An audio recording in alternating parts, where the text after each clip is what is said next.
So a question we received recently is, why does Motive identify the parent company of brands so prominently in its search results?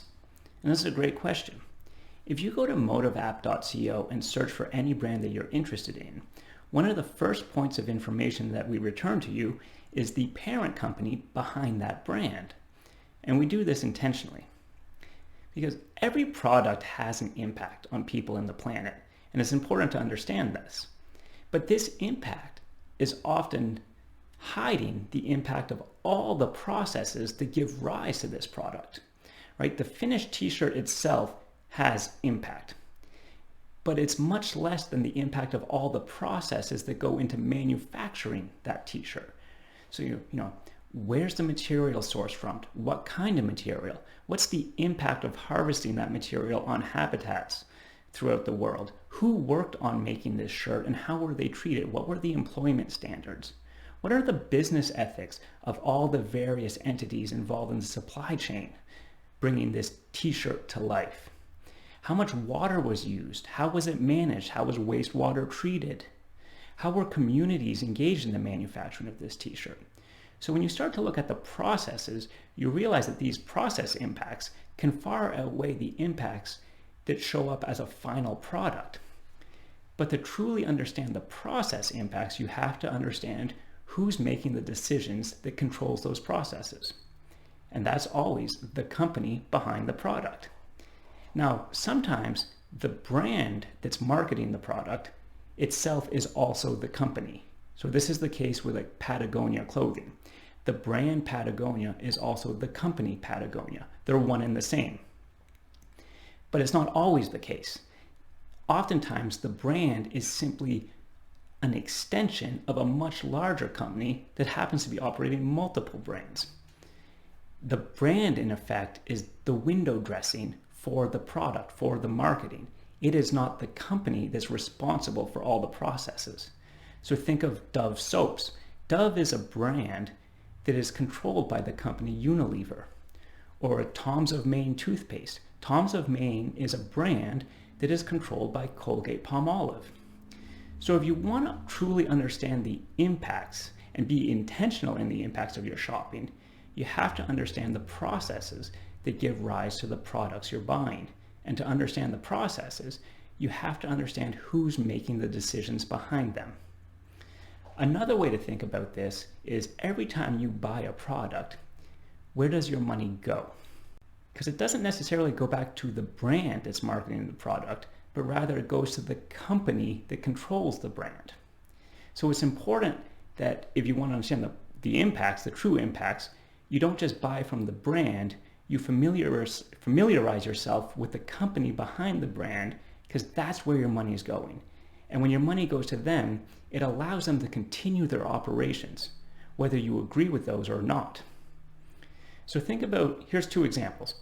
Say you're looking for outdoor clothing and you like Marmot and North Face. So you look at North Face, you go on their website, you read their about us, their history, their corporate social responsibility perspective, and you say, I like what this brand's doing. I feel like I'm intentional in the impacts of my shopping, and I like North Face. Okay, that's a great first step. But the next step is to realize that North Face is not its own company. It is a brand controlled by the VF Corporation. And the VF Corporation controls multiple brands, some of which include Vans, Smartwool, JanSport, Dickies. So when you're buying from North Face, you're not only supporting those impacts, you're supporting the impacts across all these other brands. Right? You're buying from a family of brands effectively.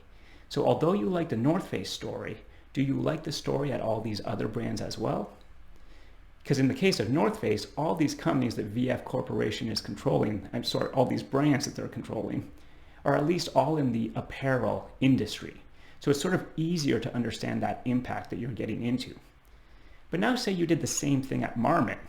You found some outdoor clothing you liked their story, you read their responsibility statement, you said, here's a brand I can support. That's great, except for Marmot is not its own company. Marmot is a brand owned by Newell Brands. And this is what gets interesting, because Newell Brands owns quite a few outdoor and sports companies, but mostly home good companies or brands. You know, Newell Brands owns Sharpie, Elmer's Glue, Mr. Coffee, Rubbermaid. So if you can get behind the story of Marmot and you say, I can support these impacts, I like this degree of responsibility, you have to first go look at that degree of responsibility at all these other brands, because that's the family you're buying into. If you don't like what you see at Sharpie and Mr. Coffee and Elmer's Glue, then you probably shouldn't like what you see at Marmot, because it's all the same company that you're supporting. Now, sometimes it's easy to identify who the parent company is of a brand. Some brands are remarkably transparent, but many aren't. Many use branding as a way to confuse consumers, to confuse shoppers, so they don't know exactly who's behind the products that they're bringing to market. So I should probably clarify here that when a brand has a parent company other than itself, or it's part of a larger corporate family, this doesn't mean it's inherently less responsible or have a worse impact than does a brand that is its own company. Right? Both corporate structures can be equally responsible. But when a brand has a parent company other than itself, this does introduce an extra layer of analysis that's required to truly understand all the impacts that we're buying into. And this is a layer of analysis that we incorporate into the Motive RealScore. So when you search for a brand on motiveapp.co, we're not only telling you who the parent company of that brand is, we're also incorporating this reality into our assessment of that brand's impacts. So the real score you see and the thematic scores you see take into account the corporate structure of the brand you're interested in, so that you can truly understand all the impacts as easily as possible. So thank you for that question, and please, if there's any other questions, reach out anytime. In fact, Motive is still in its prototype phase, and we would love to receive as much feedback as possible to make sure that what we're building actually meets the needs and the interests of our users.